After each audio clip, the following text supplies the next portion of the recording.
Stop me if you've heard this before. If you're watching this on the toilet right now, which you probably are, hit subscribe and turn on all notifications to be part of the Toilet Squad. Yo, what's going on, guys? Welcome back to Front Page Tech, FPT. Of course, the show that gives you all this tech news from one geek that is me to another that is you. It's Sunday, and you know what that means. You gotta go buy yourself a Genius cloth.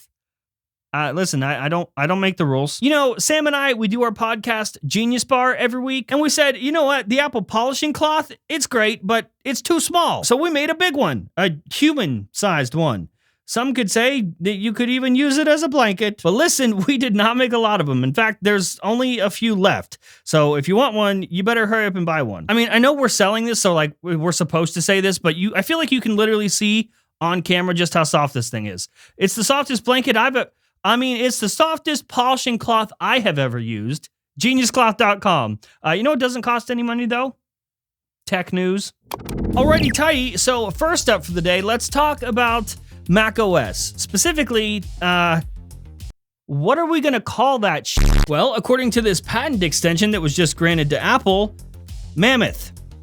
Mammoth might be the next name for macOS. Or maybe to make it sound even more Apple-y and fancy, they'll call it Mammoth. Apple has been owning this patent for like a while now, but it was set to expire soon.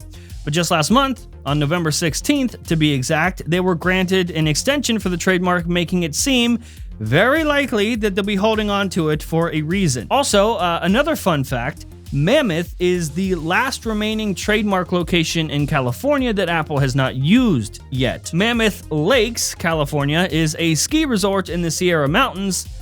You didn't need to know that. You literally don't need to know that, but there you go. Now you do. If that is like one of the last trademark locations in California, that must mean they're running out of names. So, may I suggest other California-based places for next year's macOS? The year is 2023, and we are thrilled to announce macOS East Jesus. Nope, I did not make that up. That is an actual place. I kind of like that. macOS East Jesus. Let's keep it. Which, you know, would be good because at this point, macOS has so many bugs that it needs saved. Get it? Because Jesus and...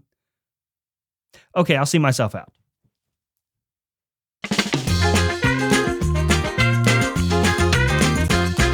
This episode of Fapata is sponsored by WeVPN and their Christmas sale. Right now, you can get the industry's leading VPN for streaming at 74% off. WeVPN supports 400 plus streaming services. You can secure up to 10 devices at the same time with support for desktop and mobile devices, smart TVs, gaming consoles, browsers, and more. Again, all for 74% off right now, so click the link down in the description to try it for yourself. All right, so welcome back. Last up for the day, story numero lasto. Let's talk about a brand new, never heard before report. It comes from the Elec, who was rated like 81.8% accurate according to Apple Track. They report that next year for the iPhone 14, Apple is getting rid of the notch. Yep. Can you believe it? Instead of a notch, the Elec says that we will be seeing a punch hole display implemented into the new models. This is for the 6.1 inch and 6.7 inch iPhone 14 Pro models. So iPhone 14 Pro and iPhone 14 Pro Max. The regular models, iPhone 14 Small and iPhone 14 Big, will still have a notch, probably the same one from the iPhone 13. Now, you might have noticed, right, that you have heard this before. A few months back, someone gave us our very first look at iPhone 14. That someone had renders made based on real-life images and information he had obtained from sources. And one of the details in those renders was exactly this: hole punch display. Now, I don't want to say his name, you know, the person that gave us these renders and reported this information before, but I will say that he's probably very handsome and has a huge cost.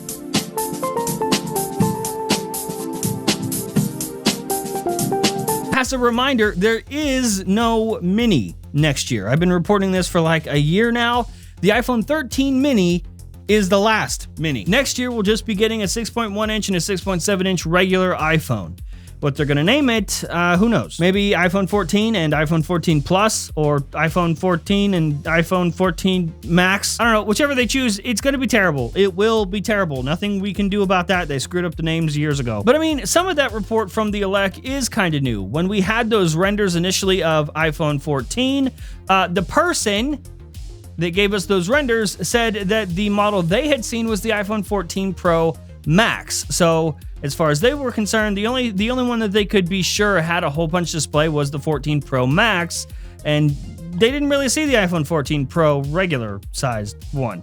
This report from the elec says that they're both going to have the hole punch display. So the iPhone 14 Pro and Pro Max, both of those models with a hole punch display. Next year is gonna be kinda big. There is a lot coming. A lot of Apple products are coming next year.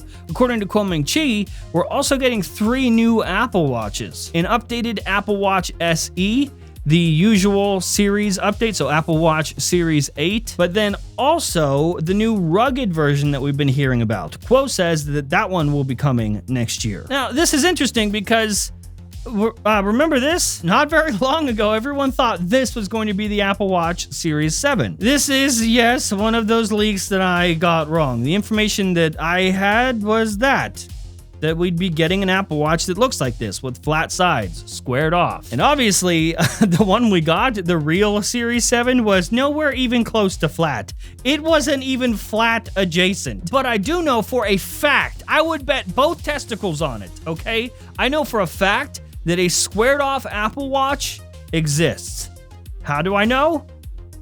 Because I've seen it. I mean, that's how we made these. That's how we made these renders, because we had real images of a flat Apple Watch. So technically, Ian, the render artist that made these for you, he's seen them too, so I'm not alone. But something that I haven't really talked about publicly before is that just a couple weeks before the official launch or the announcement of the Apple Watch Series 7, what we ended up actually getting at the event, like right before that, just a couple weeks before, I received this CAD file. Now, in hindsight, right, it's easy to figure out what we're looking at here. It's easy for you to be like, oh yeah, of course, that's what this is. But at the time, I thought I was looking at Apple Watch Series 6 on the left and Apple Watch Series 7 on the right. But if you look closer, and now since we know what Series 7 actually ended up looking like, you can see that this on the left, that is Series 7. But if that's Series 7, what is this? Why are they side by side in the same CAD file? I mean, technically, squared off edges are more durable and rugged. I mean, that's why we have it on the iPhones now, which is more durable overall. Is this a CAD file of the Apple Watch Series 8 on the left and Apple Watch Extreme or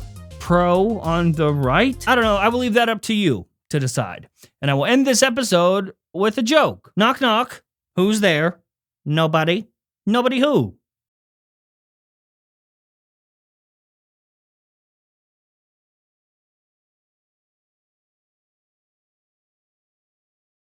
Go buy a Genius Cloth. GeniusCloth.com.